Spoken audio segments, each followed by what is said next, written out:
اس مبارک تقریب میں کہتی ہے کہ جاؤ افغانستان میں مذاکرات کرو امارت اسلامی سے کہ پاکستان میں امن رہے.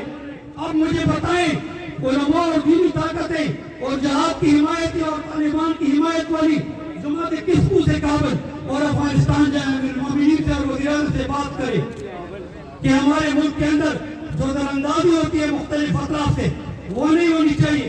ہم اس کے حق میں کہ پاکستان میں خودکش دھماکے نہ ہو. ہم اس کے حق میں کہ پاکستان کے فوجی سپاہی اور عوام الناس بازاروں میں گولیوں سے اور بم دھماکوں سے شہید نہ ہو, ان کو بے جان نہ قتل کیا جائے. لیکن اس کے لیے ایک طریقہ کار اختیار کرنا چاہیے. وزارت خارجہ اور داخلہ اپنا ایک طریقہ کار وضع کرے. ہم دینی قیادتیں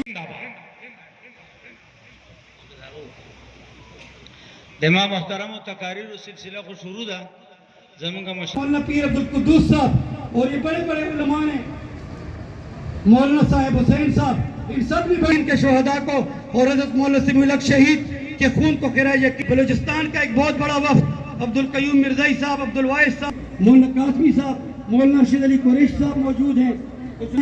کراچی سے آئے ہوئے ہیں, سندھ سے آئے ہوئے ہیں. میں سب کا فرداً شکریہ ادا کرتا ہوں. اللہ تعالیٰ آپ کو ہمیشہ خوش و خرم رکھے اور اس جامعہ دارالعلوم حقانیہ کو آپ طلباء نے آپ جمعیت علماء اسلام نے اس عظیم پروگرام میں اپنے صرف 2 جھنڈے لگا کر باقی تمام جھنڈے وہ فلسطین کے مسلمانوں کی حمایت میں, وہ ہم سب انشاءاللہ فلسطین کے مسلمانوں کے ساتھ ہیں. بیت المقدس کی آزادی تک جہاد جاری. شرکت فرمائی کراچی سے لے کر خیبر تک اور ادھر کشمیر سے لے کر میں آپ سب کا شکریہ ادا کرتا ہوں. موجودہ حالات کے بارے میں ان کا جو اسٹیج پر تشریف فرما ہے مولانا ارفان الحق صاحب نے آپ کو بتا دیا ہے. یہ جماعت اسلامی پاکستان محترم جناب کہ انشاءاللہ مولانا سمیع الحق نے ہمیں چاہیے کا توڑا تھا. ہم اس نظریے ان کا جذبہ کتنا دیدنی ہوگا, وہ کون سی قوت تھی جو ان کو للکارتی تھی اور ان کے خون کو گرماتی تھی. میں پچھلے سال حاضر نہیں ہوا. ومن شر النفاثات في العقد ومن شر حاسد إذا حسد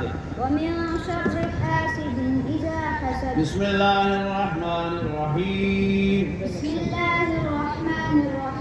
قل أعوذ برب الناس ملك الناس إله الناس من اللہ کے قدموں میں پہنچایا.